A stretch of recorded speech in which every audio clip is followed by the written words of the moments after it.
આ દુનિયામાં જો કોઈ બી પવિત્ર સંબંધ હોય ને તો એ છે બાપ દીકરીનો સંબંધ. તમે જો બાપ માટે કોઈ દિવસ દીકરી મોટી થતી જ નથી. બાપને હંમેશા એમ જ લાગે છે કે મારી દીકરી હજી નાની છે, મારી દીકરી હજી નાની છે. તમે જો દીકરીના લગ્નની વાત હંમેશા માં કરશે કે આ 22 વર્ષની થઈ, આ 24 વર્ષની થઈ, હજી તમે બેઠા છો, આના માટે મુહૂર્તિઓ નથી શોધો. પણ પિતાને કોઈ દિવસ પોતાની દીકરી મોટી લાગતી જ નથી. અને તમે જો દીકરીને પોતાના બાપ પર કેટલો ભરોસો હોય છે કે જ્યારે સમાજમાંથી કે પરિવારમાંથી કોઈ બી સંબંધ માટે વાત આવે અને જ્યારે પિતા દીકરીને પૂછે છે, એટલે દીકરી પોતાના પિતાની પર વિશ્વાસ કરીને એમ કહે છે કે પપ્પા તમે જોયું છે ને એટલે બધું સારું હશે. પણ ઘણીવાર એવું બને છે કે પિતાની ધારણા ખોટી પડે છે અને દીકરીને જ્યારે સાસરે દુઃખ હોય છે ને એટલે દીકરી વિચાર કરે કે હું શું વિચાર કરીને આવી હતી અને આજે મને કેવું સાસરું મળ્યું છે. અને જ્યારે એના પિતાનો ફોન આવે કે દીકરા તું કેમ છે, બધું બરાબર છે, તો આપણી આ ભારતીય સમાજની આપણી હિન્દુની દીકરી હોય છે એ એના પિતાને ન કહે કે નહીં પપ્પા બધું બરાબર છે. અને આવી દીકરીઓને વ્યાસપીઠ પરથી મારે કેવું છે કે યુટ્યુબના માધ્યમથી કે ચેનલના માધ્યમથી જે બી કથા જોતા હોય કે તમારો પતિ તમારી કદર કરે કે ન કરે, તમારા સસરાવાળા તમારી કદર કરે કે ન કરે, પણ ઈશ્વરના દરબારમાં તમારી કદર ચોક્કસ થશે.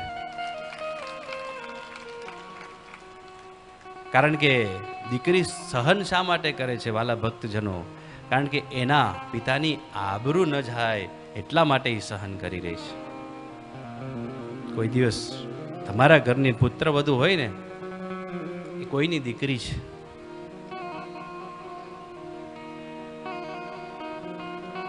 દીકરી તો છે ને એ બે કુળનો દીવો છે.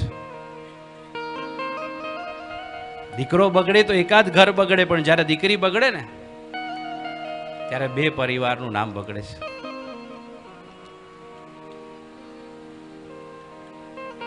અને પિતા દીકરીને પ્રેમ બહુ કરે છે. પિતા જેવો પ્રેમ આ દુનિયામાં કોઈ ન કરી શકે દીકરીને. પણ દીકરીને અનુશાસન સાથે કહેવામાં આવે કે દીકરી જ્યારે કુંવારી હોય ને એટલે તરત પિતા એમ કહે બેટા રાતના 9 વાગે ને એટલે તું ઘરે આવી જજે. પણ આ નિયમ બધા માટે હોય છે ને. પણ કદાચ ભાઈ મોડો આવે ને, દીકરો મોડો આવે તો પિતા કાંઈ ન કહે, પણ જો દીકરી મોડી આવી હોય તો પિતા રાહ જોતો બેઠો હોય છે. આપણો એકાદ પથ્થરો ઘરની બહાર રહી ગયો હોય ને તો આપણે કઈ ચિંતા નથી કરતા, પણ એકાદ રત્ન આપણો બહાર રહી ગયો હોય ને ભૂલી ગયા હોય તો આપણે રાતના ઊભા થઈને લઈ લઈએ છીએ. એવી રીતે જ્યારે દીકરી ઘરે 9 વાગે નથી આવતી ને એટલે જ્યારે પિતાને પૂછે કે દીકરા તું ક્યાં ગઈ હતી અને કેમ મોડી આવી, કે પપ્પા ભાઈને બધે જવાનું અને મારે નહીં જવાનું. અને ત્યારે આ દીકરીને મારે કેવું છે કે બેટા તું તો તારા પિતા માટે છે ને અનમોલ રત્ન છે ને, એટલે તને કહે છે કે તું 9 વાગે ઘરે આવી જાજે. અને દીકરીઓ આજકાલની યુવાન દીકરીઓ છે ને દલીલ બહુ કરે છે કે પપ્પા હું કઈ હવે નાની થોડી છું, હવે તો હું મોટી થઈ છું. અરે દીકરા તું મોટી થઈ છે ને એટલે જ તારી ચિંતા કરે છે.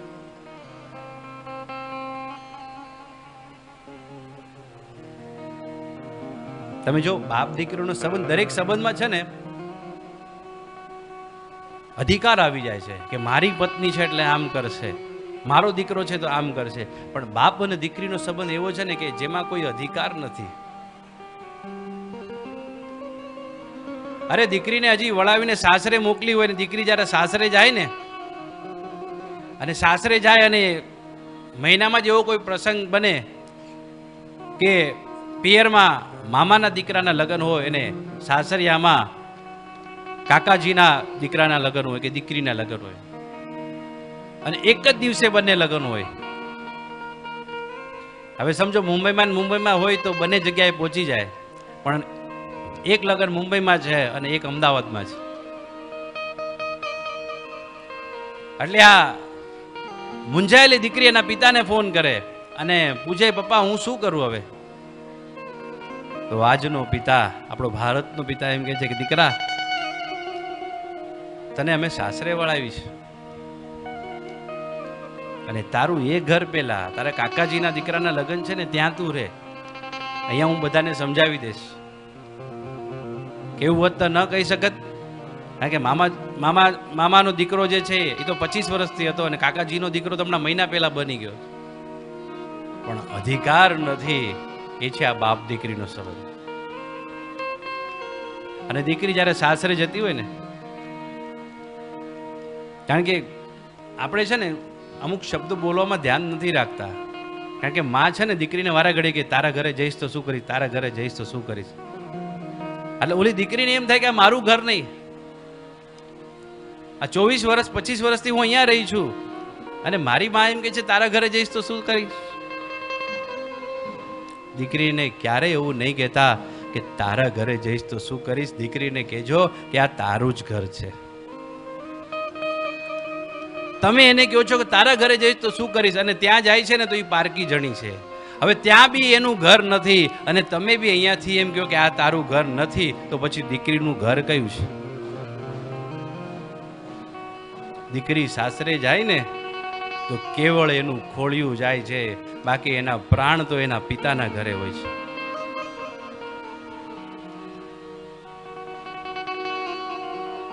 બાપનો શ્વાસ છે દીકરી, અને દીકરીનો વિશ્વાસ છે એનો બાપ. અને જ્યારે કન્યા વિદાય લેતી હોય ને, જ્યારે દીકરી સાસરે જતી હોય ને, ત્યારે જો સૌથી વધારે જો કોઈને દુઃખ થતું હોય ને, એ છે દીકરીનો બાપ. કન્યાદાન દેવા બેસે ને ત્યારથી રડતો હોય છે કે આજે મારો વિહામો જાય છે, આજે મારો સૂર્ય જાય છે. અને જ્યારે કન્યા વિદાય લેતી હોય અને છેલ્લે દીકરીનો બાપ ઉભો હોય છે, અને છેલ્લે જ્યારે દીકરી બાપને મળવા આવે ને, તો દીકરીએ લાજ કાઢી રાખી હોય છે ને હાથની બે મુઠ્ઠી વાળી હોય છે. એટલે બાપ દીકરીને એમ કહે છે કે બેટા, હું તારો બાપ છું, તું મારી લાજ કેમ કાઢે છે? દીકરીએ કીધું, સાસરે જતી દીકરી બોલી કે પપ્પા, હું આ ઘરમાં 25 વર્ષથી રહી છું, અને મને ખબર છે કઈ વસ્તુ ક્યાં છે. એકાદ વસ્તુમાં જો મારો જીવ રહી જશે ને તો મારો ભાઈ એને ભોગવી નહીં શકે, એટલા માટે લાજ કાઢી. અરે પણ દીકરા, બે મુઠ્ઠી કેમ વાળી છે? એ કે પપ્પા, એકમાં તમારી આબરૂ છે અને એકમાં મારા સસરા પક્ષની આબરૂ છે. હું મારા પ્રાણને આપી દઈશ, પણ એકે પક્ષની હું આબરૂ નહીં જવા દઉં, એનું વચન આપીને જાઉં છું. અરે દીકરી સાસરે જાય ને તો એના 10 હાથના છાપા મારીને જાય છે કે આજ પછી મારા બાપના ફળિયાની ધૂળમાંય મારો અધિકાર નથી. આવું સમર્પણ કોણ કરી શકે છે?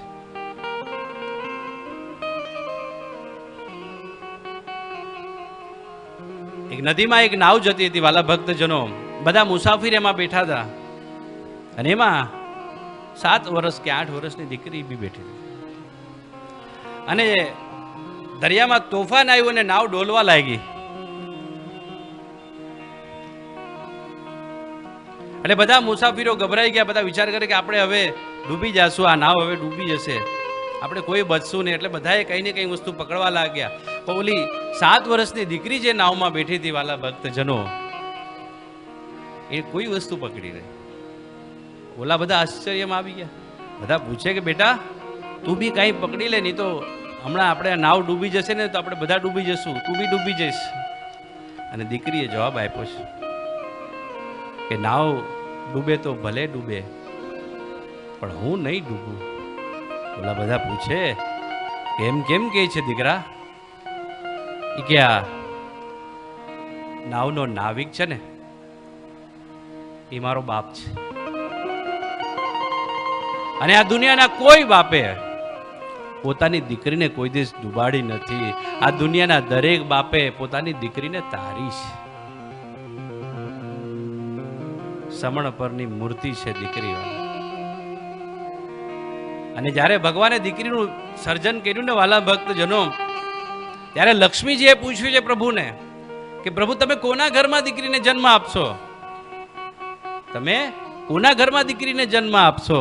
અને ત્યારે પ્રભુએ કીધું કે જેના આગલા ભવના કર્મ સારા હશે ને, આગલા ભવના પુણ્ય હશે ને, એના ઘરમાં હું દીકરીને મોકલીશ. એટલે જો તમારા ઘરમાં દીકરી હોય ને તો સમજી લેજો કે તમારા કોઈ ભવના પુણ્ય હશે ને એની આ રસીદ છે. દીકરીને હંમેશા પ્રેમ કરો. આ દુનિયામાં દરેક દીકરીના નસીબમાં બાપ હોય છે વાલા ભક્તજન. દરેક દીકરીના નસીબમાં બાપ હોય છે, પણ દરેક બાપના નસીબમાં દીકરીઓ નથી હોતી વાલા, દીકરીઓ નથી હોતી. અરે સૂરજના ઘરે જો એક દીકરી હોત ને તો સૂરજને ખબર પડી જાત કે અંધારું કોને કહેવાય છે. અરે સાસરે જાતી દીકરી હોય ને, એ હજી સાસરે જતી હોય ગાડીમાં બેસી એની પેલા એના બાજુવાળાને ભલામણ કરતી જાય કે જો માસી જરાક સાચવજો, મારા પપ્પાને ડાયાબિટીસ છે, મારા પપ્પાને થાઇરોઇડ છે, તમે એને દવા લાવી દેજો, હું પાછી આવીશ ને તો હિસાબ કરી દઈશ તમને. વિચાર કરો કે સાસરે જતી દીકરી હોય એ જો એના પિતાની આટલી ચિંતા કરતી હોય તો આ દીકરી કેવી હશે?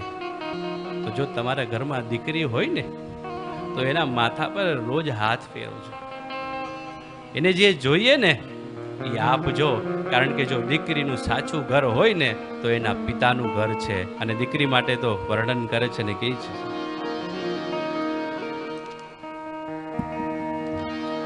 દીકરી મારી લાડકવાઈ હો,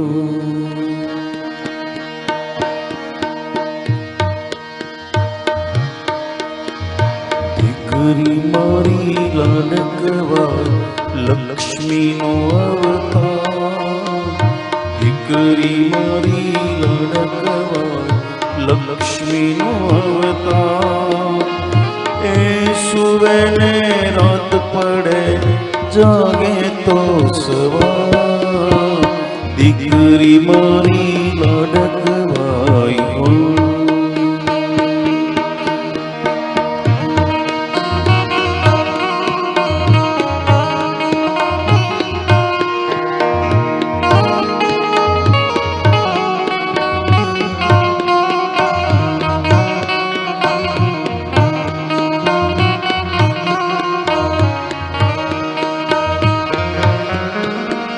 દીકરી તારા વાલનો દરિયો જીવન ભર છલકા, પામતા જીવન માત પિતાનું ધ્યાન થઈ જા.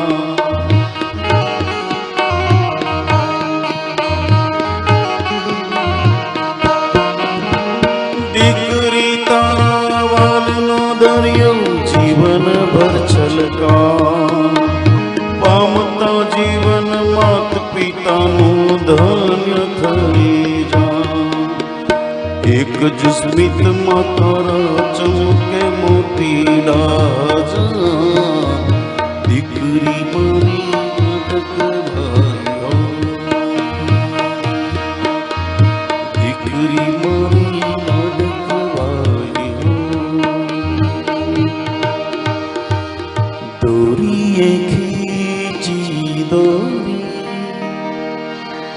पलने की तूने मोरी,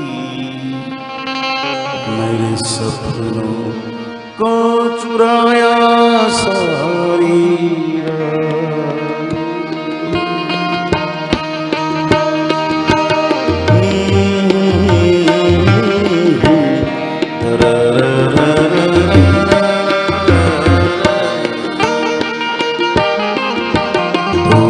ये खींची डोरी, है मोरी सपनों को चुराया सारी रात। बगिया तेरी छोड़ी निंदिया तेरी चुरी बसी पिसिया तो रखियो मेरी बात। तेरी लाडकी मैं तेरी लाडकी मैं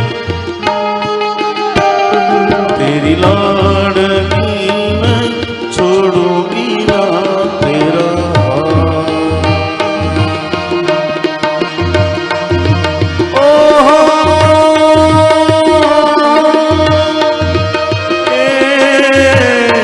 मारी लाडकी रे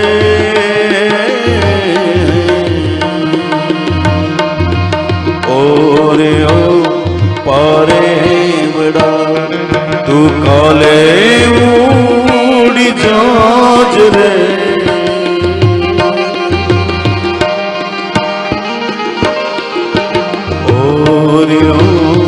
पारे बड़ा तू काले उड़ी जाज रे मारी हाटू रही जाने जुनीरा हे मारी हाटू रही जाने जुनीरा हे आंबली ने पीपली रे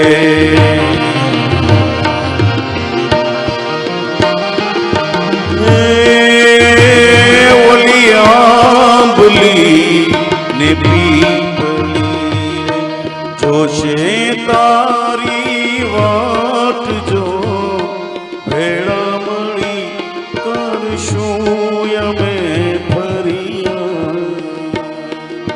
भेड़ा મળી કરશું અમે ફરિયા મારી લાડકીને ખમ્મા ઘણી મારી દીકરીને ખમ્મા ઘણી મારી લાડકી રે એ મીઠુડી ફરી જા